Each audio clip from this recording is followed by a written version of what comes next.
అసాధ్యమైనదేది లేదు.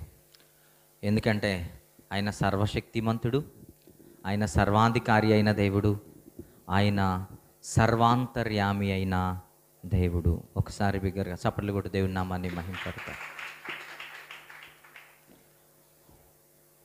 ఎందుకంటే దేవుని పైన ఆనుకున్న వారిని, దేవుని పైన వారి జీవితాన్ని నిలబెట్టుకున్న వారిని, జీవితంలో ఫస్ట్ ప్రయారిటీ, మొదటి ప్రయారిటీ దేవునికి ఇచ్చిన వారిని దేవుడు ఎప్పుడు కూడా చేయి విడవడు. ఏం చేయడు? దేవుడు ఎప్పుడు చేయి విడవడు. దేవుని పైన తమ మనసు ఉంచిన వారిని, జీవితంలో ప్రతి ఒక్కటి మొట్టమొదటిది దేవునికి సమర్పించిన వారిని, అది మన సమయం కావచ్చు, ఏదైనా కావచ్చు, ఎక్కువ ప్రాధాన్యత దేవునికి ఇచ్చిన వారిని ఆయన ఏం చేయడో తెలుసా? ఆయన చెయ్యి విడవడు. ఏం చేయడు? ఆయన చెయ్యి విడవడు. ఒకవేళ దేవునికి మొదటి ప్రాధాన్యత ఇవ్వకపోతే మన జీవితంలో ఏం జరుగుద్ది? ఒకవేళ నిజంగా దేవుణ్ణి మనం గొప్పవానిగా పరిగణించకపోతే, ఆయన మాటలకు మనం లోబడకపోతే, ఆయన మాటల ప్రకారం మనం బ్రతకపోతే మన జీవితాలు ఏమవుతాయి? మన బ్రతుకులు ఏమైపోతాయి? అధోగతి పాలవుతాయి. అవి ఊహించుకోవడానికే మన ఊహకు అందవు. ఎంతవరకు అందవో తెలుసా? ఫ్యూచర్ ఇలా ఉండబోతుందని తెలుసుకోవడానికి మన ఊహకు అందదు. అసలు మన ఊహకు అందదు. అంత భయంకరమైన పరిస్థితులను దేవునికి మనిషి దూరమైనప్పుడు ఎదుర్కోవాల్సిన పరిస్థితి వస్తుంది. చరిత్రలో మనం చూసుకుంటూ వెళ్ళిపోతే దేవునిని ధిక్కరించిన వారిగా ఇజ్రాయేలు జనాంగం కనపడతారు. దేవుడు కావాలనుకున్న ప్రజలుగా ఎవరు కనపడతారు? ఇశ్రాయేలీలే కనపడతారు. దేవుడు ఇశ్రాయేలీలని కావాలి అని కోరుకుంటే ఇశ్రాయేలీలు మాత్రం దేవుణ్ణి వద్దు అని ద్వేషించారు. ఇశ్రాయేలీలు నా పిల్లలు, వారు నాకు కావాలి, వారి ద్వారా నేను లోకానికి చేరువవ్వాలి, వారిని ఉన్నతమైన స్థితిలో ఉంచాలి, వారిలో నీతి న్యాయాలను నేను చూడాలి, వారు ఇదిగో నా ప్రకారంగా వాళ్ళు బ్రతకాలని దేవుడు కోరుకుంటే ఇశ్రాయేలీలలో అలాంటి నీతి న్యాయాలు, పరిశుద్ధత కరువైనటువంటి సందర్భాలు వారి జీవితంలో, వారి చరిత్రలో బోలెడన్ని మన కళ్ళకు దర్శనమిస్తాయి పిల్లరా. అలాంటి పరిస్థితులు వాళ్ళకు వచ్చినప్పుడు వాళ్ళ జీవితాలు ఎంత భయంకరమైన పరిస్థితుల్లోకి వెళ్ళిపోయాయో గతంలో మనం ఎన్నో పాఠాలు, ఎన్నో వాక్యాలను మనం ధ్యానించుకున్నాం. దేవుడు తన పరిశుద్ధ ఆత్మ ప్రేరణతో మనతో మాట్లాడాడు. నాకు తెలిసి ఇశ్రాయేలీల గురించి నేను చెప్పినంత నెగిటివ్గా మీకు ఎవరూ చెప్పుంటారు నాకు తెలుసు. ఎందుకు అనంటే ఇశ్రాయేలీల జీవితంలో అడుగడుగున, ఇశ్రాయేలీలు కానివ్వండి, యూదులు కానివ్వండి, అడుగడుగున దేవునిని ధిక్కరించిన తనమే వాళ్ళ జీవితాల్లో కనపడుతుంది. ఎందుకు వాటి గురించి మనం ధ్యానించుకుంటామంటే వాళ్ళు దేనిలో తప్పిపోయారో ఆ విషయంలో మనం తప్పిపోకూడదన్నది నా వాంఛ. వాళ్ళు దేనిలో తప్పిపోయి భయంకరమైన పరిస్థితులను కొని తెచ్చుకున్నారో ఆ పరిస్థితులు మనం కొని తెచ్చుకోకూడదన్నది నా ఆలోచన. అలాంటి పరిస్థితులు మనకు రాకూడదంటే ఇశ్రాయేలీలు చేసిన భయంకరమైన పరిస్థితులను మనం చేయకూడదు. ఇశ్రాయేలీలు తొక్కిన భయంకరమైన మార్గాలను మనం ఏం చేయకూడదు? తొక్కడానికి వీల్లేదు. వారు ఆలోచించిన మూర్ఖపు ఆలోచనలు మనకు రావడానికి వీల్లేదు. అందుకే పేతురు గారు అన్నాడు, ఏమన్నాడు తెలుసా? మూర్ఖులకు ఈ తరము వారికి చెప్పండి, వేరై మీరు రక్షణ పొందండి. ఎందుకన్నాడు మూర్ఖులని? ఎందుకన్నాడు మూర్ఖులని? అడుగడుగున వారిలో మూర్ఖత్వమే కనబడుతుంటుంది, అడుగడుగున వారిలో పాపమే కనపడుతుంటుంది, అడుగడుగున వారిలో దేవుని ధిక్కరించినటువంటి సందర్భమే కనపడుతుంటుంది. ఇశ్రాయేలీలందరూ చెడిపోతే, ఇశ్రాయేలీలందరూ తమ జీవితాలను నాశనం చేసుకుంటే ఈ దినాన ఒక వ్యక్తిని మీ మీ దృష్టిలోకి తీసుకొని వస్తాను.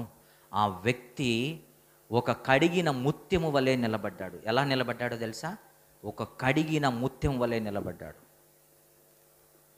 ఇశ్రాయేలీలందరూ చెడిపోయారు. ఇశ్రాయేలీలందరూ తమ జీవితాలు చెడిపి వేసుకొని భయంకరమైన శాపాలు కొని తెచ్చుకుంటే, ఈ వ్యక్తి మాత్రం, ఈ వ్యక్తి అనడం కంటే యవ్వన కాలమందున్నటువంటి ఈ వ్యక్తి మాత్రం దేవుని కొరకు తన జీవితాన్ని తేట తెల్లంగా ఉంచి సమర్పించి దేవుని కొరకు తన జీవితాన్ని ప్రతిష్ఠించిన వ్యక్తిగా బైబిల్ గ్రంథంలో మన కళ్ళకు కనపడతాడు.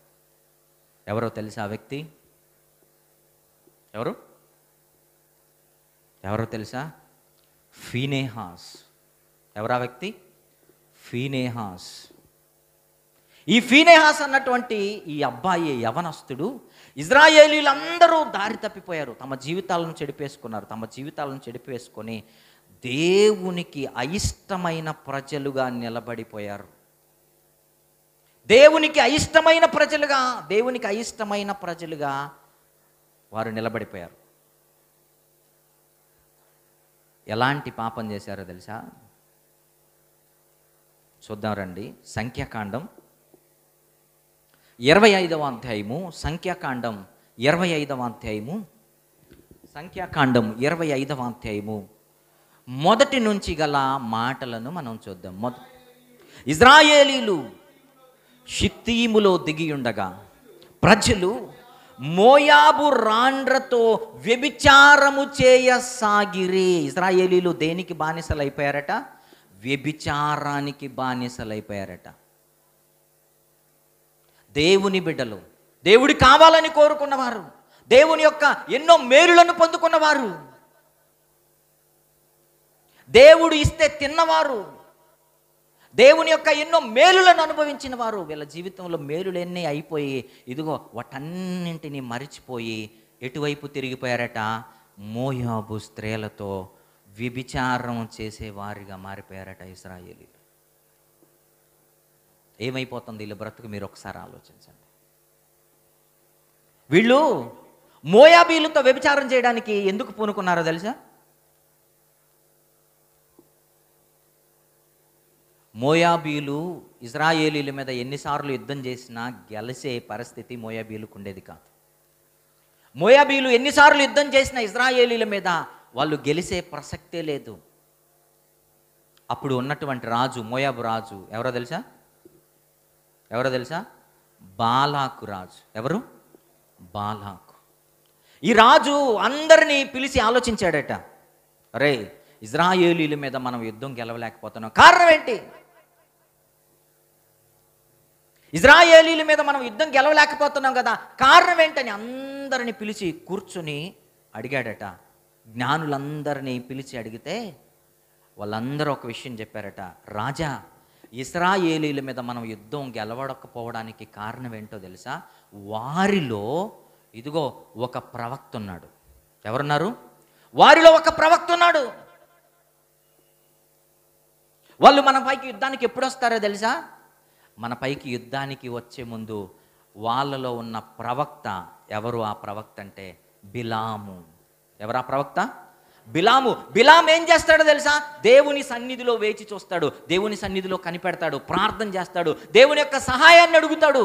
దేవుడు నేను మీతో ఉంటాను, యుద్ధానికి మీతో పాటు వస్తానంటేనే వాళ్ళు యుద్ధానికి వస్తారు. అందుకు దేవుడు ముందుండి మన పైన యుద్ధం చేస్తున్నాడు. మనతో యుద్ధం చేసేది ఇశ్రాయేలీలు కాదు. ఎవరో తెలుసా మనతో యుద్ధం చేసేది? దేవుడు యుద్ధం చేస్తున్నాడు కనుక మనం గెలవలేకపోతున్నాం అని చెప్పేశారు. ఎవరికి చెప్పారు? జాగ్రత్తగా మోయాబు రాజైన బాలాకుతో చెప్పారు. బాలాకుతో ఈ విషయం వినగానే బాలాకు షాక్ అయిపోయాడు. బాలాకు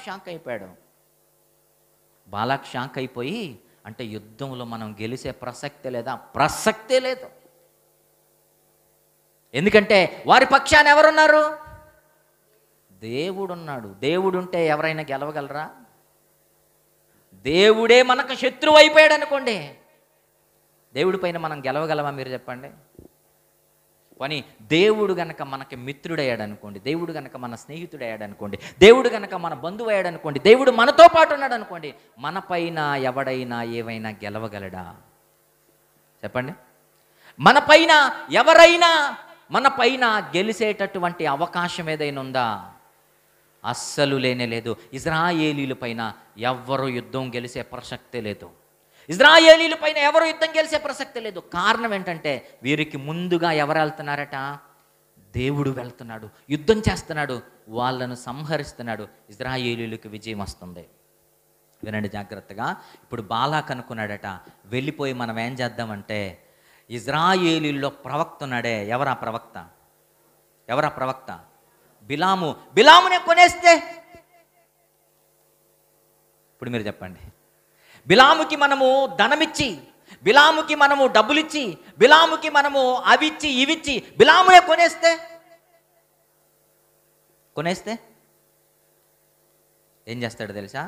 ఇంతకాలము ఇజ్రాయేలీల క్షేమం కొరకు ప్రార్థన చేస్తున్నాడు, ఇజ్రాయేలీలను ఆశీర్వదించి యుద్ధానికి పంపుతున్నాడు. బిలాముని మనం కొనేసామనుకోండి, బిలాము రేపటి దినం ఎవరి గురించి ప్రార్థన చేస్తాడు? మన గురించి ప్రార్థన చేస్తాడు, మనల్ని ఆశీర్వదించి యుద్ధానికి పంపుతాడు. కనుక ఇజ్రాయేలీల మీద మనం ఈజీగా యుద్ధం గెలవచ్చు. ఈరోజు కూడా చాలామంది పాస్టర్లను కొనేస్తున్నారు కదా, కొనేస్తున్నారు లేదా? ఒక 500 ఇస్తామంటే ఆదివారం ఆరాధన ఎగ్గొట్టి వెళ్ళిపోతాం. మనం వెళ్ళిపోతామా లేదా? తొందరగా రండి, తొందరగా అంత్యాశీర్వాదం ఇచ్చి వెళ్ళిపోతాను. ఎందుకంటే అక్కడ ఎంత? 500. సామాన్యమైన పని కాదు. ఇది మన బ్రతుకులు. బిలాము దగ్గరికి ఇదిగో ఎన్నో బహుమానాలు వచ్చాయి. ఒకసారి వెళ్ళిపోదాం అనుకుంటే దేవుడు ఏం చెప్పాడో తెలుసా? గాడిద అడ్డం తిరిగిందట, గాడిద మాట్లాడుతుందట, ఒరే పనికి మాలినోడా, నీకేమన్నా అర్థమవుతుందా? నువ్వు మోయాబీయుల్ని ఆశీర్వదించడానికి వెళ్తున్నావు కదా, నా పైన ఎక్కి ఎదురుగా ఖడ్గం పట్టుకొని ఉంది చూర్రా, దూత చంపడానికి వచ్చిందంటే బిలాముకి అర్థం కాలేదట, బిలాముకి కనపడలేదట. అప్పుడు దేవుడు ఏమంటాడు తెలుసా? బిలామా, నీ నడత నా ఎదుట ఎలాగైంది? విపరీతమైనది. ఎలాగైందట? విపరీతమైంది. కనుక ఇదిగో ఇంకా కాసేపు గనక ఉండుంటే నిన్ను చంపి గాడిదని రక్షించుకొని ఉంది. నేను ఎవరిని చంపి? బిలామును చంపి ఎవరిని రక్షించుకుంటాడట? గాడిద. అంటే దేవునికి ఎవరు ముద్దుగా కనపడుతున్నారు చెప్పండి? మనిషి కంటే, సేవకుడి కంటే, తన దాసుని కంటే గాడిద ముద్దనిపించింది దేవునికి. కొన్నిసార్లు మన బ్రతుకులు ఇలాగైపోతాయి. మనకంటే ఎవరు మేలుగా కనపడుతుంటారో తెలుసా? గాడిదలే మేలుగా కనపడుతుంటాయి మన బ్రతుకు కంటే, మన జీవితం కంటే. ప్రియులారా, మనకంటే కుక్కలే మేలుగా కనపడుతుంటాయి. ఎందుకు చెప్పండి? ఎందుకు? పిడికిడేసిన అన్నానికి అది ఎంతకాలం మన పైన విశ్వాసం చూపిస్తుందో తెలుసా? అది బ్రతికినంత కాలం మన పైన విశ్వాసం చూపిస్తుంది కుక్క. మన బ్రతుకులు ఈరోజు విశ్వాసం కలిగి ఉన్నామా? వెళ్ళిపోతున్నాడు ఎవరు? బిలాము. వెళ్ళిపోతుంటే దేవుడు అన్నాడు, చంపేస్తాను జాగ్రత్త, ఖడ్గముతో నరికేస్తాను జాగ్రత్త. నాతో పాటు ఉంటే నా బిడ్డలను ఆశీర్వదించేవాడివిగా నువ్వు ఉంటావు. నాకు దూరం అయిపోతే నా ఖడ్గములో మొట్టమొదట కూలేవాడు గాడిద కాదు, ఎవరు? నువ్వే బిలాము.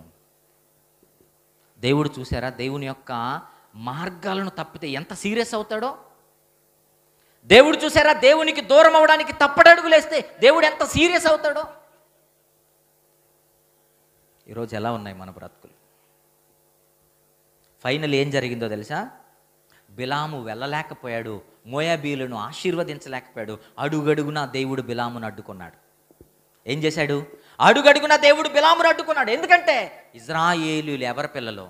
నా బిడ్డలు రా, నువ్వు వెళ్ళడం, వాళ్ళని ఇదిగో శపించడం ఏంటి? వాళ్ళని ఆశీర్వదించడానికే నేను ఉంచాను, వాళ్ళని శపించడానికే మాత్రము కాదు బిలాము అన్నాడు. ఇప్పుడేం చేశాడు తెలుసా?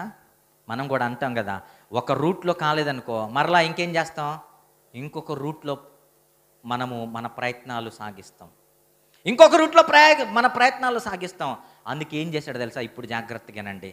ఇదిగో మోయాబు రాజైన బాలాక్ ఏం చేశాడో తెలుసా? అందమైన స్త్రీలందరిని ఇశ్రాయేలీల్లోకి పంపించాడు. ఏం చేశాడు? స్త్రీలందరిని ఇశ్రాయేలీల్లోకి పంపించాడు. ఎందుకంటే ఇప్పటి వరకు వాళ్ళు దేవునికి అనుకూలంగా ఉన్నారు కనుక దేవుని సన్నిధి వాళ్ళకు తోడుగా ఉన్నది. అప్పుడు బాలాక్ ఆలోచించి మోయాబు స్త్రీలను పంపించేశాడు. ఎందుకంటే వీళ్ళు పాపం చేస్తారు, దేవుని దృష్టికి ఏమైపోతారు? దేవుని దృష్టికి ఏమైపోతారు? పాపులైపోతారు, శత్రువులైపోతారు. అప్పుడేం చేస్తాం? అప్పుడు గనక మనం యుద్ధానికి వెళ్ళిపోయామనుకో, దేవుడు వారితో పాటు ఉండడు. దేవుడు వారితో పాటు ఉండడు. ఎంత ఎంత కుట్ర చేశాడు చూసారా? ఎవరు? మోయాబు రాజైన ఎవరు? బాలాకు ఎంత కుట్ర చేశాడో చూడండి. వారిని చెడిపోయాలని. ఇదంతా ఎవడి ప్రణాళికో తెలుసా? ప్రియులారా, మీరు గమనించండి. మన మాటలు తేడా వచ్చాయంటే, మన చేతల్లో తేడా వచ్చాయంటే, మన బ్రతుకులో తేడా వచ్చిందంటే దేవునికి దూరం చేయడానికే అపవాది ఉచ్చులు వేశాడు. దేవునికి దూరం చేయడానికి అపవాది ఉరులు వేశాడు. ఇశ్రాయేలీలు అది తెలుసుకోలేకపోయారు. ఏం తెలుసుకోలేకపోయారో తెలుసా? ఇశ్రాయేలీలకు అది అర్థం కాలేదు. ఇశ్రాయేలీలు దానికి అర్థం కాలేదు. అది అర్థం కాలేదు. ఏం చేశారో తెలుసా? మోయాబు స్త్రీలు దొరికారని వారితో విచ్చలవిడిగా వ్యభిచారం చేయడం ప్రారంభించారు. దేవుని దృష్టిలో దోషులైపోయారు, దేవుని దృష్టిలో పాపులైపోయారు, దేవుని దృష్టిలో తమ ఇష్టానుసారముగా చెడిపోయి మనుషుల ఎదుట దేవుని దృష్టిగా పాపులుగా నిలబడిపోయారు. ఇప్పుడు చెప్పండి, దేవుడు ఇప్పుడు ఇశ్రాయేలీలను ఏం చేయాలి? మీరు చెప్పండి. ఏం శిక్ష చేయాలి? దేవుడు ఇశ్రాయేలీలకి ఏం శిక్ష చేయాలి? వాళ్ళు బాగున్నప్పుడు దేవుడు కాపాడుతూ వచ్చాడు.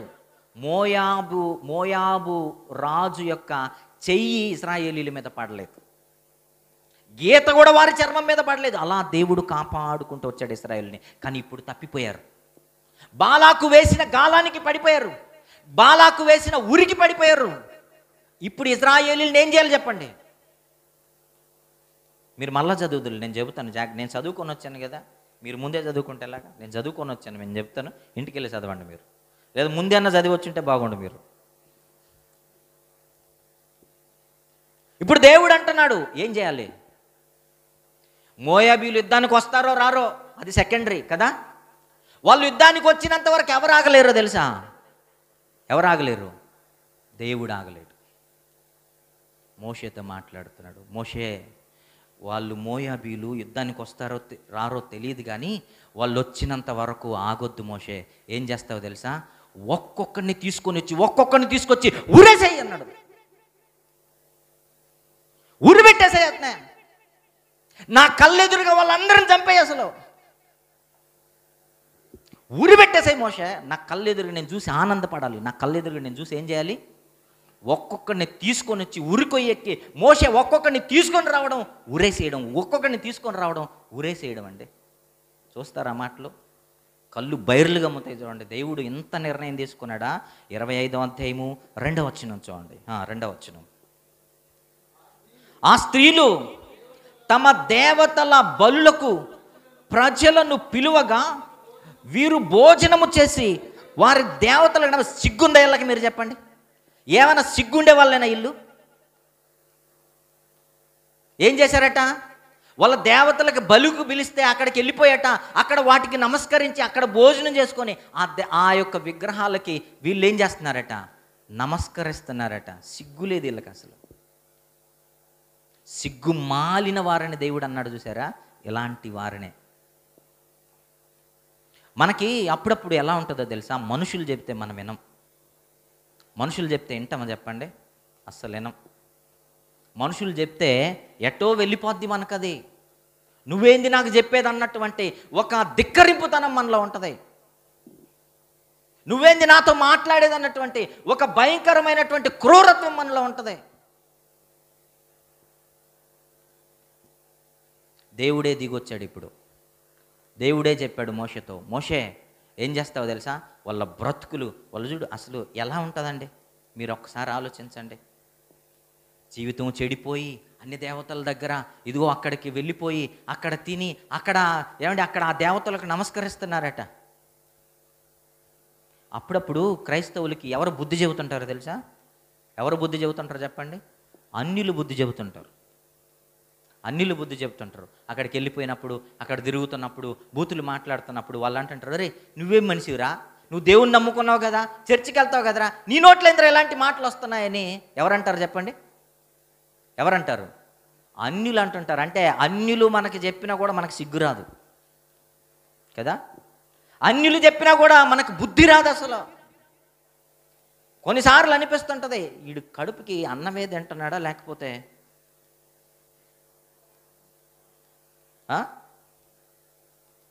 అన్నమే తింటున్నాడు ఇంకేమైనా తింటున్నాడా అన్నటువంటి ఆలోచన వస్తుంటుంది పిల్లరా. చూద్దాం ఇజ్రాయేలీల జీవితం ఏమైపోయిందో చూడండి, దేవుడు ఏం మాట్లాడుతున్నాడో చూడండి. ఇదిగో వాళ్ళు ఏమైపోయారంటే 2వ వచనంలో, ఆ స్త్రీలు తమ దేవతల బలులకు ప్రజలను పిలువగా వీరు భోజనం చేసి వారి దేవతలకు నమస్కరించిరి. అట్లు ఇజ్రాయేలీలు బయల్పేరుతో కలుసుకునినందున వారి మీద యెహోవా కోపము రగులుకొనెను. ఏం చేసిందట? యెహోవా కోపము రగులుకునేసిందట. యెహోవా కోపము రగులుకునేది ఏంటో తెలుసా? నిప్పు. రగులుకునేది ఏంటో తెలుసా? మంట, అగ్ని రగులుకునేది. కానీ ఇక్కడ ఏం రగులుకున్నదట? ఒక అగ్ని రగులుకున్నట్టుగా దేవుని యొక్క కోపము ఇజ్రాయేలీల మీద రగులుకున్నది. ఇజ్రాయేలీల మీద రగులుకుంటే దేవుడు ఏమన్నాడు చూడండి. దేవుడు ఏమన్నాడు?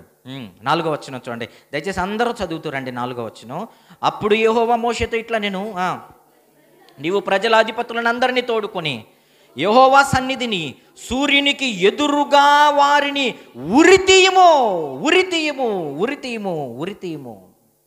ఏం చేయాలట? మోషే అందరిని తీసుకొని సూర్యుడికి ఎదురుగా ఎక్కడికి రావాలట? సూర్యుడికి ఎదురుగా వచ్చి సూర్యుడికి ఎదురుగా అందరిని ఒక్కొక్కరిని ఉరేసేయి. అసలు దేవుడికి తన పిల్లలను చంపుకునేంత భయంకరమైన కోపం ఎందుకు వచ్చింది చెప్పండి? ఎందుకు వచ్చింది?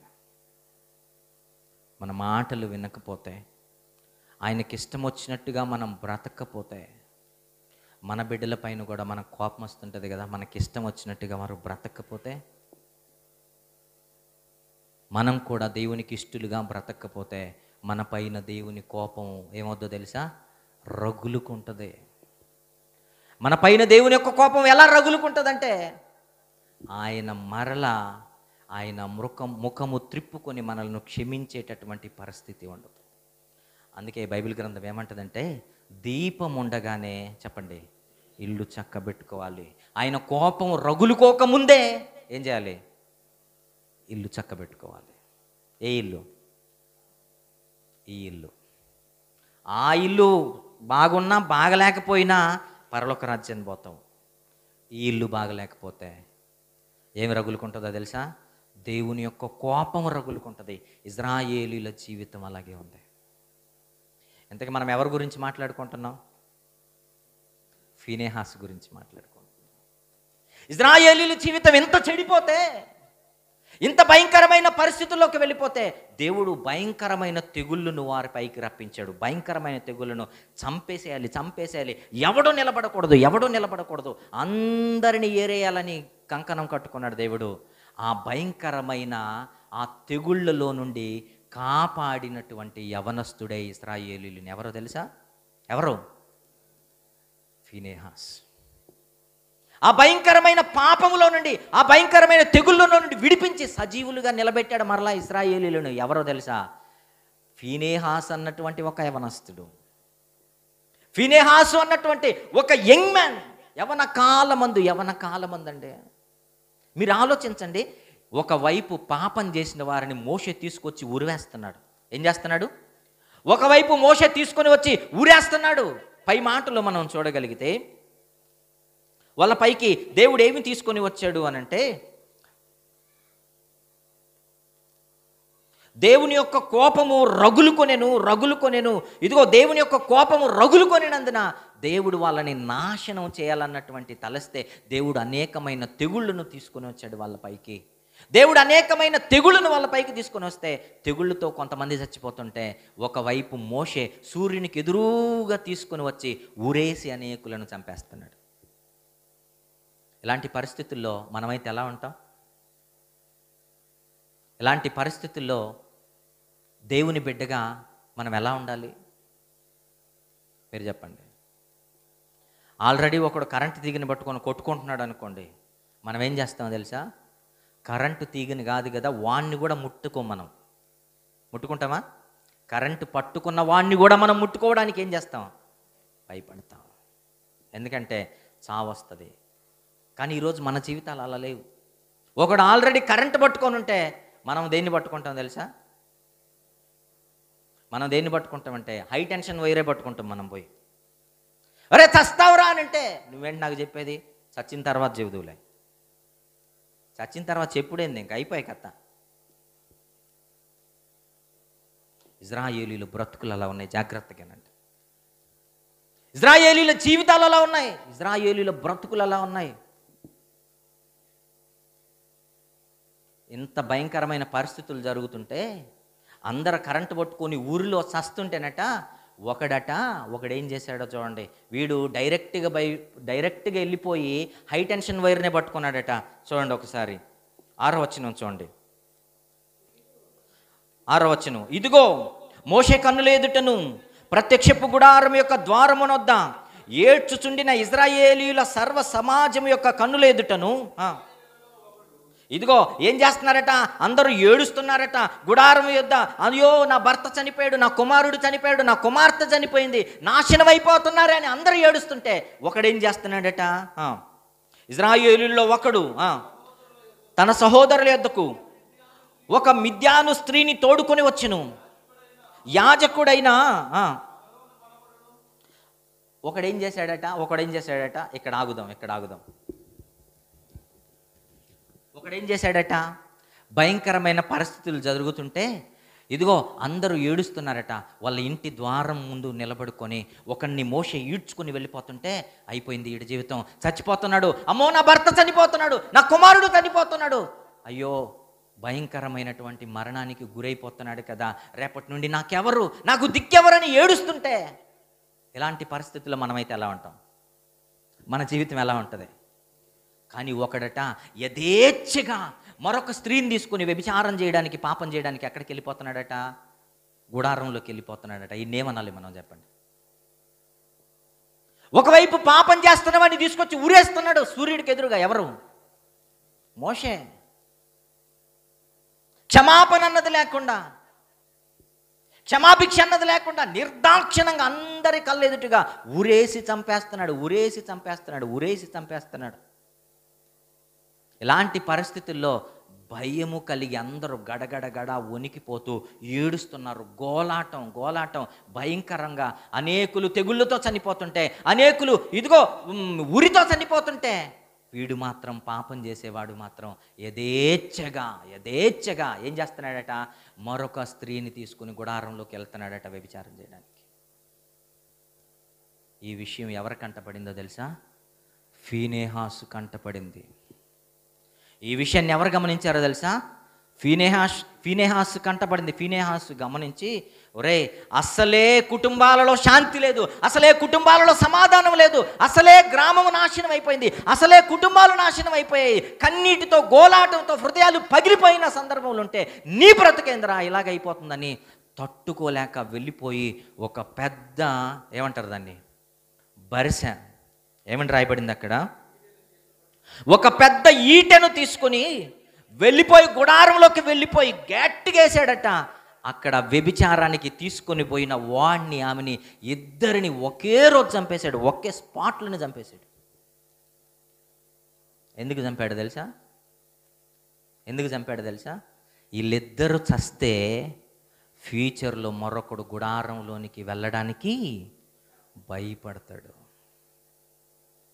వీళ్ళిద్దరిని లేపేస్తే తెగులాగిపోద్ది. అందరూ భయపడి పాపం చేయకుండా ఆగిపోతారు. లేదంటే మోషే చేతులు అందరూ చచ్చిపోతారు. ఇప్పుడు తెగులు చేతులు అందరూ ఇజ్రాయేలీలు అన్నవారే కనపడకుండా అయిపోతారు. అసలు ఫీనేహాసు ఏం చేశాడో చూసారా? అందుకే ఫీనేహాస్కి బైబిల్ గ్రంథంలో ఒక ప్రత్యేకమైన పేరునిచ్చాడు దేవుడు. ఫీనేహాసుని బైబిల్ గ్రంథంలో ఒక ప్రత్యేకమైన వ్యక్తిగా చూపించాడు దేవుడు. ఎవరో తెలుసా ఈ ఫీనేహాసు? అహరోను యొక్క కుమారుడైన ఎలియాజరు యొక్క కుమారుడు. అంటే అహరోనుకి ఏమవుతాడు? మనమడవుతాడు. అహరోను యొక్క మనవడు ఎలియాజరు. చూసారా? యవ్వన కాలమందు అందరూ చెడిపోతుంటే తన జీవితాన్ని దేవుని కొరకు ఎంత బాగా దేవుని కొరకు సమర్పించి ఎత్తిపెట్టాడో. దేవుని కొరకు తన జీవితాన్ని తేట తెల్లగా ఎలా ఎత్తిపెట్టాడో చూసారా? పాపంలో పడి నాశనమైపోతున్నారు అనేకులు, మరణానికి చేరువైపోతున్నారు అనేకులు, జీవితాన్ని చెడిపేసుకుంటున్నారు అనేకులు, మోషే ఇదిగో ఉరికి దగ్గరైపోతున్నారు అనేకులు, తెగులుతో చావడానికి అనేకులు సిద్ధపడిపోతుంటే ఫీనెహాసు ఏం చేస్తున్నాడు తెలుసా? అసలు నా ప్రజలను నేను ఎలా రక్షించుకోవాలి, వీళ్ళు ఎందుకు ఇంత భయంకరమైన పరిస్థితుల్లోనికి వెళ్ళిపోయారు, వీళ్ళ జీవితం ఎందుకు ఇంత భయంకరమైన పరిస్థితుల్లోనికి వెళ్ళిపోయింది, కనుక వీళ్ళు ఇలా ఉండడానికి వీల్లేదు, నా ప్రజలను నేను రక్షించుకోవాలి, నా ప్రజలను నేను రక్షించుకోవాలి, నా ప్రజలను నేను రక్షించుకోవాలి. చూస్తారా? కింద భాగంలో మనం చూడగలిగితే 7వ వచనాన్ని చూద్దాం.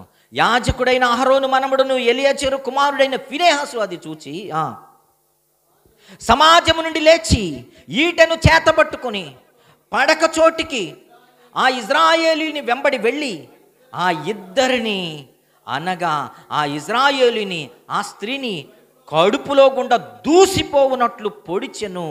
అప్పుడు ఇజ్రాయేలీలలో నుండి తెగులు నిలిచిపోయిను. చప్పట్లు కొడితే ఉన్నామని. ఎందుకు తెగులు నిలిచిపోయిందో తెలుసా? ఎందుకు తెగులు నిలిచిపోయిందో తెలుసా? ఒకవైపు మోషే చంపేస్తుంటే, తెగులుతో అనేకులు చస్తుంటే, ఇదిగో ఫీనెహాసు వెళ్ళిపోయి ఈటితో పాపం చేసిన వాడిని చేసినట్టే చంపేస్తుంటే, అప్పుడు వచ్చిందంట. ఏమొచ్చింది అప్పుడు? గడగడ గడగడ గడగడ గడగడ వణుకొచ్చిందట. అప్పుడు పశ్చాత్తాపడుతున్నారు దేవుని ఎదుట. ఎప్పుడైతే ఇజ్రాయేలీలు పశ్చాత్తాపడ్డారో, ఎప్పుడైతే తాము చేసిన పాపాలకు దేవుని ఎదుట క్షమాపణలు అడిగారో, ఆ ధిక్కరింపు మనస్సును తొలగించుకున్నారో, ఆ మూర్ఖపు హృదయాన్ని తొలగించుకున్నారో, ఆ పాపపు జీవితాన్ని తొలగించుకున్నారో, అప్పుడేమైందో తెలుసా? తెగుళ్ళు వారి నుండి వదిలి వెళ్ళిపోయాయి. ఫీనెహాసు ఇజ్రాయేలీలను ఎలా రక్షించడం మీకు అర్థమవుతుందా? ఫీనెహాసు ఇజ్రాయేలీలను తెగుల నుండి ఎలా కాపాడాడో మీకు అర్థమవుతుందా? మీకు అర్థమవుతుందా? ఆ రోజు ఎంతమంది చనిపోయారట? 29వ వచనం చూడండి. 9వ వచనం.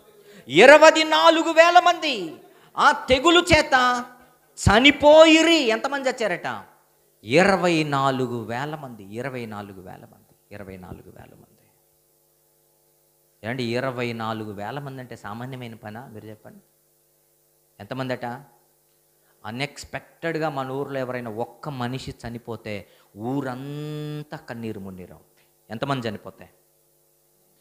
ఒక్కడు చనిపోతే, ఒక్కడు మనలను వదిలి వెళ్ళిపోతే ఆ రోజు అసలు ఏ ఇంట్లో అయినా నిద్ర వస్తుందా? మీరు చెప్పండి. అన్ఎక్స్పెక్టెడ్గా చనిపోతే, యవనస్తులైన వారు ఒకవేళ వెళ్ళిపోతే, మధ్య వయస్కులు ఒకవేళ వెళ్ళిపోతే మన కంటి మీద కునుకొస్తుందా? అక్కడే ఉంటాం, వారితో పాటు వారి బాధను పంచుకుంటాం, మనం బాధపడుతుంటాం, కన్నీరు మున్నీరు అవుతుంటాం. అసలు ఈ పరిస్థితి ఎందుకు వచ్చింది ఆలోచిస్తుంటాం. ఈ పరిస్థితి రాకుండా ఉండాల్సిన్నదేని ఆలోచిస్తాం. ఇశ్రాయేలీల్లో ఎంతమంది కూలిపోయారట? 24,000 మంది. మీరు ఆలోచించండి, వీళ్ళ హృదయాలు ఎంత భయంకరమైన పరిస్థితులకు వెళ్ళిపోయారో మీరు ఆలోచించండి. వీళ్ళ జీవితాలు ఎంత భయంకరమైన పాపంలోనికి వెళ్ళిపోయాయో మీరు ఆలోచించండి ప్రియులారా. భయంకరమైన పాపంలోనికి వెళ్ళాల్సిన అవసరం లేదు. పాపంలోనికి వెళితేనే చాలు, దేవుడు మనలను సహించలేడు. ఏం చేయలేడు? దేవుడు మనలను సహించలేడు. దేవుడు మనలను కాపాడలేడు. బాలాకు అనుకున్నది అనుకున్నట్టుగా జరుగుతుంది. బాలాకు యుద్ధానికి రాకుండానే ఎంతమంది చనిపోయారట?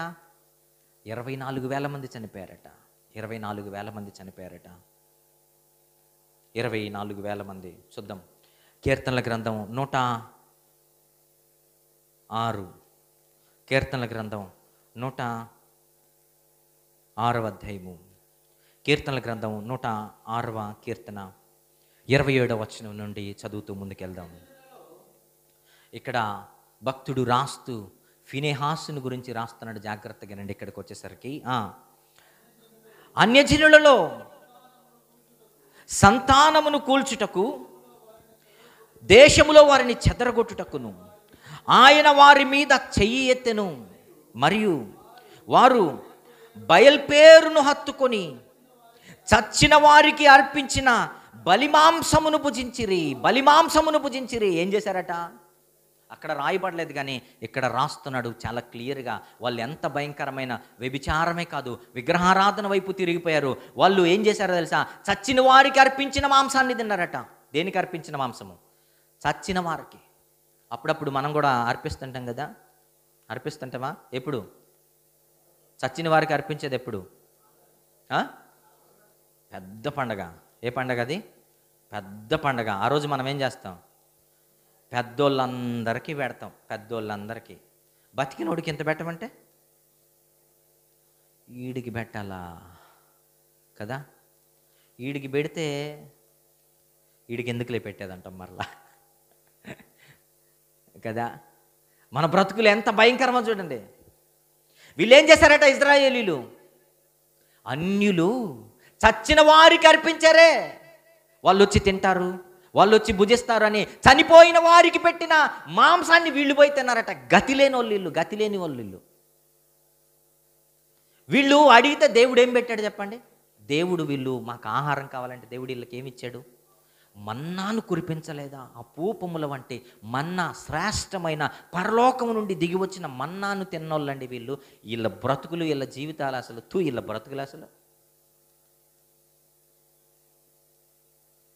మాంసం కావాలంటే దేవుడే పూరేళ్ళని రప్పిస్తే ఎంతగా తిని మొక్కల్లో నుండి బయటకు వచ్చి చచ్చారండి వీళ్ళు. ఇప్పుడు దేని కావాలంట వీళ్ళకి? ఏ మాంసం కావాలట? చచ్చిన వాళ్ళ దగ్గర పెట్టిన మాంసం కావాలా? ఎంత భయంకరమైన పరిస్థితుల్లోకి వెళ్ళిపోయారో తెలుసా? ఎందుకు ఈ పరిస్థితి వచ్చిందో తెలుసా? వాళ్ళట ఎవరిని హత్తుకున్నారట? ఎవరిని హత్తుకున్నారు అని అంటే, ఇదిగో మరియు వారు బయల్పేరును హత్తుకున్నారట. ఎవరిని హత్తుకున్నారట? దేవుణ్ణి విడనాడి ఎవరిని హత్తుకున్నారట? బయల్పేరు అన్నటువంటి అపవాదిని, దయ్యాన్ని హత్తుకున్నారండి. అన్యుల దేవతను హత్తుకున్నారు. మీరు చెప్పండి, సాతానుగాడి చేతిలో పడకుంటేనే వాడు మనల్ని వదలడు. వాడి చేతిలో మనం పడిపోతే ఎలా ఈడ్చుకుని వెళ్తున్నాడు చూసారా? వెళ్ళని వ్యభిచారంలోనికి తీసుకుని వెళ్ళిపోయాడు. అన్ని దేవతల విగ్రహాలకు దగ్గరికి తీసుకుని వెళ్ళిపోయాడు. అంతటితో వదిలిపెట్టలేదోడు. ఇదిగో తన దేవుణ్ణి వదిలిపెట్టి బయలుపేరును హత్తుకొని చచ్చిన వాళ్ళకి అర్పించినటువంటి ఆ మాంసాన్ని తిని దుస్థితికి వీళ్ళు వెళ్ళిపోయారు. ఏ స్థితికి వెళ్ళిపోయారు? దుస్థితికి వెళ్ళిపోయారు. గుర్తుపెట్టుకోండి, అపవాది మన కన్నులను మూస్తే మన జీవితం ఎలా ప్రయాణిస్తుందో ఎంతమంది చెప్పినా మనకు అర్థం కాదు. మన హృదయంలోనికి ఇవి వెళ్ళవు. ఎప్పుడు వరకో తెలుసా? బిలాముకు దేవుడే ఖడ్గం తీసుకొని ఎదురుగా నిలబడినంత వరకు ఇదిగో బిలాముకి ఏమి తెరవబడలేదు? కన్నులు తెరవబడలేదు. అంటే మనం కళ్ళు తెరుచుకోవాలంటే ఎవరు దిగి రావాలి? దేవుడే ఖడ్గం తీసుకొని దిగొస్తే కానీ మన కళ్ళు తెరుచుకోమన్నమాట. ప్రియులారా, ఇశ్రాయేలీలు బ్రతుకులు అలాగైపోయాయి. చచ్చిన వాళ్ళకి అర్పించిన వాటిని తినేంత దుస్థితిలోనికి వెళ్ళిపోయి ఏమైపోయారట? వారికి అర్పించిన బలిమాంసమును భుజించిరి. 29వ వచనం, వారు తమ క్రియల చేత ఆయనకు కోపము పుట్టించగా వారిలో తెగులు రేగెను. ఆ మాట చూడండి 30వ వచనంలో, ఫినెహాసు లేచి పరిహారము చేయగా ఆ తెగులు ఆగిపోయెను. చప్పలు కూడా దేవుని నామాన్ని మహింపరుద్దాం. పరిహారము కలిగించిన వాడెవరట? యవనస్తుడైన ఫినెహాసు. క్రొత్త నిబంధనలో మన పాప పరిహారార్థ బలిగా ఎవరు కనపడుతున్నారు? యేసు క్రీస్తు ప్రభువారు కనపడుతుంటే వీళ్ళ పాపాన్ని పరిహరించినటువంటి వ్యక్తిగా ఎవరు కనపడుతున్నాడు తెలుసా? యవ్వనస్తుడైన, చెప్పండి, ఫినెహాసు కనపడుతున్నాడు. ఎంత గొప్ప వ్యక్తి అండి ఫినెహాసు. అక్కడ వదిలిపెట్టలేదు దేవుడు, మరలా ఎక్కడికి తీసుకొని వచ్చాడు ఫినెహాసు గురించి? కీర్తనల గ్రంథంలో ఫినెహాసు గురించి మాట్లాడుతున్నాడు. ఈరోజు మీరు ఆలోచించండి, యవన కాలమందు మన బ్రతుకులు ఎలా ఉన్నాయి? ఫినెహాసును దేవుడు మెచ్చుకుంటున్నాడు. ఫినెహాసును దేవుడు లేపి నిలబెడుతున్నాడు. ఇదిగో ఫినెహాసు వలన ఇశ్రాయేలీయులకి ఏం జరిగిందట? పరిహారము జరిగింది. ఫినెహాసు ఇశ్రాయేలీయులకి ఏం తీసుకొని వచ్చాడంటే పాపాన్ని పరిహరించి వచ్చిన తెగుళ్లను ఆపేశాడట. తెగుళ్లను సంహరించాడు ప్రియులారా. తెగుళ్ళ నుండి ఇశ్రాయేలీయులను కాపాడాడు ప్రియులారా. మీరు ఆలోచించండి, ఫీనెహాసు లాంటి జీవితం ఈరోజు మనకుందా? ఫీనెహాసు లాంటి బతుకు ఈరోజు మనకుందా? మనకు బ్రతుకుందా? మన జీవితం అంతా ఎలాగో తెలుసా? మనం ఒకవేళ ఎవరైనా ఏమన్నా మాట్లాడాను, అందరున్నారా అని అంటాం. ఏమంటాం చెప్పండి? అందరున్నారా? అందరు చేస్తే మనం కూడా చేద్దామా చెప్పండి? అట్ట మాత్రం కుదరదు మనకి. అందరు చేస్తే నేను మాత్రం ఏం చేయాలి? బ్రతకాలి, సావకూడదు. అందరు చెడిపోతే మనం కూడా చెడిపోదాం. అందరు చేస్తే సావు మాత్రం వద్దు. మనం అనుకుంటాం బ్రతికిచ్చిన వాడు ఎవరో తెలుసా? దేవుడు. మన ఇష్టం వచ్చినట్టు ఇష్టం వచ్చిన వేషాలు వేస్తే ఇదిగో కుశాల పోయి ఏం చేస్తాడు తెలుసా? ఆయన సీరియస్ చేసేస్తాడు మన బ్రతుకుల్ని. ఎగతాళిపోయి ఆయన ఏం చేస్తాడు తెలుసా? మన బ్రతుకుల్ని సీరియస్ చేశాడు అనుకోండి. వీళ్ళు అనుకున్నారు ఏమవుద్దులే, ఏం జరుగుద్దులే అనుకున్నారు అండి. ఒక్కొక్కరిని జుట్టు పట్టుకొని గుడారంలో నుంచి ఈడ్చుకొని వచ్చి ఊరేస్తుంటే దండం పెట్టినా కూడా మోసే వదిలిపెట్టట్లేదు అసలు. అయ్యా వద్దు, వదిలిపెట్టాయంటే అవసరమే లేదు. నువ్వు బ్రతికి దేవుని కొరకు ఏవి సాధించాల్సిన అవసరం లేదు. నీకు సమయం అయిపోయింది. నీకేం కాసుకొని ఉంది? ఉరికొయ్య, ఉరిమాను కాసుకొని ఉంది. ఉరిమాను కాసుకొని ఉంది. చంపి అవతల పడేశాడు మోషే. దేవుడే రైట్స్ ఇచ్చాడు ప్రియులారా. దేవుడే రైట్స్ ఇచ్చాడు. ఈ భయంకరమైన పాపము నుండి, ఈ భయంకరమైన తెగుల నుండి కాపాడిన వారు ఎవరంటే, అడ్డుగా వచ్చి కాపాడిన వారు ఎవరు అనంటే ఎవరో తెలుసా? ఫీనెహాస్ అన్నటువంటి ఒక యవనస్తుడు, పరిశుద్ధుడైన, పవిత్రుడైన, దేవుని కొరకు తన జీవితాన్ని సమర్పించినటువంటి ఫీనెహాస్ అన్నటువంటి ఒక యవన కాలమందున్నటువంటి యవనస్తుడు ప్రియులారా. మీరు ఆలోచించండి. అప్పుడు అనుకొని ఉంటాడు, యవనస్తుడు ఫీనెహాసు యొక్క తండ్రి ఎవరు? ఎలియజరు. ఏమనుకుంటాడు తెలుసా? ఈ జీవితానికి నా జన్మ ధన్యమైంది. చప్పలు కూడా దేవుని నామాన్ని మహిమపడతాను. ఎందుకంటే నా కొడుకు దేవుడు మెచ్చేవాడైపోయాడు. నా కొడుకు ఇశ్రాయేలీయులను తెగుళ్ళ నుండి విడిపించే గొప్పవాడైపోయాడు. నా కుమారుడు ఇశ్రాయేలీయులకు వచ్చినటువంటి తెగుళ్ళ నుండి కాపాడే ఇదిగో పరిహారిగా నిలబడ్డాడు. ఏమైపోయాడు? పరిహారిగా. దేవుడే గుర్తించే అంత గొప్పవాడిగా నిలబడ్డాడు. ఆ తర్వాత కాలంలో ఫీనెహాస్ను దేవుడు ఎక్కడ నిలబెడతాడో తెలుసా? ఇదిగో వారు ముందు వెళ్ళిపోయేటప్పుడు, యుద్ధానికి కానీ ఎక్కడికైనా వెళ్ళిపోయేటప్పుడు మందసానికి ఎదురుగా నిలబడేవాడు ఎవరో తెలుసా మీకు? మందసానికి ఎదురుగా నిలబడగలిగిన దమ్ము, ధైర్యము, గుండెలు కలిగిన వాడు ఎవరో తెలుసా? ఆ కాలంలో ఎవడికి దమ్ము లేదు. ఎవరు నిలబెట్టుకున్నాడో తెలుసా దేవుడు? అరే, ఎలియజరు కుమారుడు, అహరోను మనముడైన ఎలియజరు కుమారుడు ఫీనెహాస్ ఉన్నాడు ప్రభువా, వాడిని తీసుకొచ్చి మందసంకి ఎదురుగా నిలబెట్టండి అన్నాడు. చప్పలు కొడితే ఉన్నామని.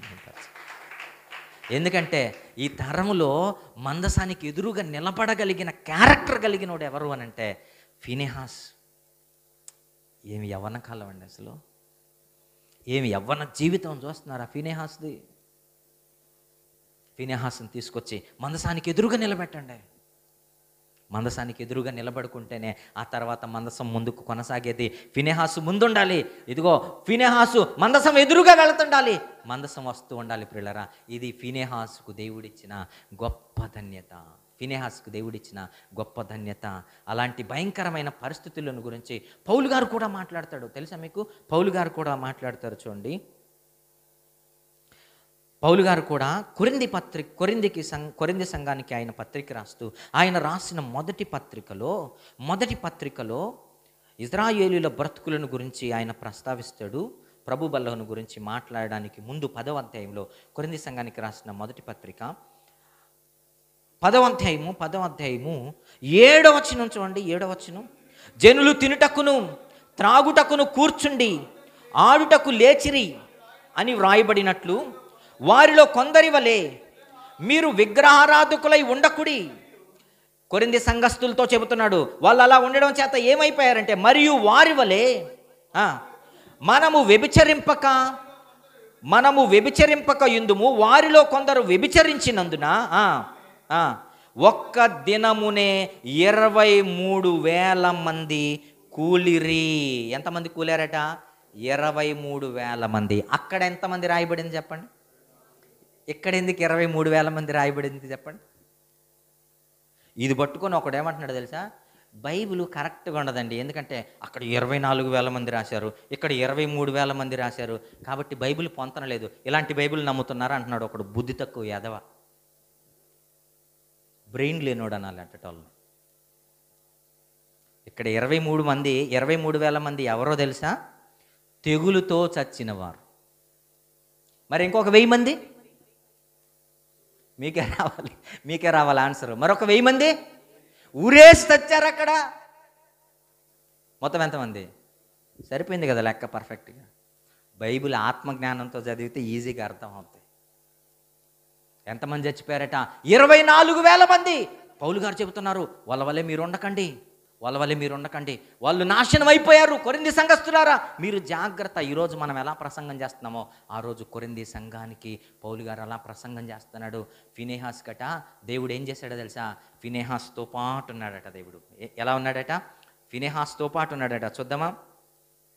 దినవృత్తాంతములు మొదటి గ్రంథము, మొదటి దినవృత్తాంతములు 9వ అధ్యాయము, మొదటి దినవృత్తాంతములు 9వ అధ్యాయము 20వ అధ్యాయము 9వ అధ్యాయము 20వ వచనం. 9వ అధ్యాయము 20వ వచనం. 9వ అధ్యాయము 20వ వచనం. ఎలియజరు కుమారుడైన ఫినెహాసు మునుపు వారిపైన అధికారి అయి ఉండెను. ఆ మాట చూస్తారా? మరలా చదువుదాం అందరం కలిసి. యెహోవా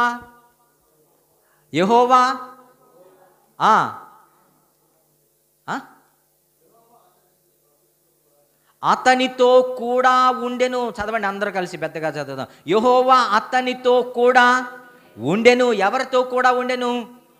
ఇప్పుడు చెబుతారా? యెహోవా నాతో కూడా ఉన్నాడు అని చెబుదామా? ఉన్నాడా? మనకు అన్ని గుండెలు లేవు, ఎందుకంటే ఫీనెహాసు లాంటి జీవితాలు మనలో లేవు. కానీ మీకు ఒకటి చెప్పమంటారా? ఆయన కృప మనకు తోడుగా ఉంచి ఆయన కాపాడుతున్నాడు. ఇజ్రాయేలీల మీదకి తీసుకుని వచ్చిన ఖడ్గాన్ని ఆయన మన మీదకి తీసుకుని రాలేదు. అయితే ఒకటి గుర్తుపెట్టుకోండి, ఆయన తప్పకుండా ఆ ఖడ్గాన్ని మన పైన కూడా కురిపిస్తాడు. ఆ ఖడ్గాన్ని మన పైన కూడా ఆయన తీసుకొని వస్తాడు. తీసుకొని రాకముందే మనం ఏం చేయాలో తెలుసా? ఫీనెహాసు లాంటి జీవితాన్ని సంపాదించుకోవాలి. ఎలాంటి జీవితాన్ని సంపాదించుకోవాలి? ఫీనెహాసు లాంటి జీవితాన్ని సంపాదించుకుంటే నాశనమైపోతున్న అనేకులను నువ్వు కాపాడగలవు. ఏం చేయగలవు? నాశనమైపోతున్న అనేకుల పాపాన్ని నువ్వేం చేయగలవో తెలుసా? ఫీనెహాసు వలె పరిహరించగలవు. ఒకవేళ నువ్వు అలా లేకపోతే నాశనం చేసేవాడిగా నువ్వే నిలబడతావు. ఇది వాస్తవం. నాశనం చేసే స్త్రీగా నువ్వే నిలబడతావు. కుటుంబాలను కూల్చే స్త్రీగా, కుటుంబాలను నాశనం చేసే స్త్రీగా, ఇదిగో అనేక మంది యవనస్తులను నాశనం చేసే స్త్రీగా, నాశనం చేసేటటువంటి పురుషునిగా, యవనుడిగా, యవనస్తురాలిగా, ఒక మనిషిగా నువ్వే నిలబడిపోతావు. రేపు మనకున్నదేంటో తెలుసా? ఇజ్రాయేలీలకు పట్టిన గతే రేపటి దినాన జీవితంలో దేవుడు మనకి తీసుకొని వస్తాడు. అలాంటి పరిస్థితి మనకు రాకూడదంటే ఫీనెహాసు లాంటి జీవితం మనకు కావాలి. ఎలాంటి జీవితం కావాలి? ఫీనెహాసు లాంటి బ్రతుకు కావాలి. ఫీనెహాసు లాంటి సమర్పణ కలిగిన జీవితం కావాలి. ఫీనెహాసు లాంటి పవిత్రమైన బ్రతుకు కావాలి. ఫీనెహాసు లాంటి అనేకులు పాపంలో నుండి జోగుతున్న వారిని కాపాడగలిగిన గుణాలు, లక్షణాలు, జీవితాలు మనకు కావాలి. కలిగి ఉందామా? తలలోంచండి, ప్రార్థన చేసుకుందాం. ఒకవేళ ఫీనెహాసు లాంటి జీవితం నీలో లేకపోతే, తండ్రి నా జీవితాన్ని నాయన అనేకుల ఇజ్రాయేలీల జీవితం వల్లే శపించొద్దు నాయన. నేను తిరుగుతాను తండ్రి. అయ్యా, చల్లని నీ స్వరాన్ని వింటాను తండ్రి. చక్కటి నీ మాటలను నేను వింటాను నాయన. అయ్యా, నీ వైపు నా జీవితాన్ని త్రిప్పుకుంటాను. ఒకసారి మోకరిస్తావా?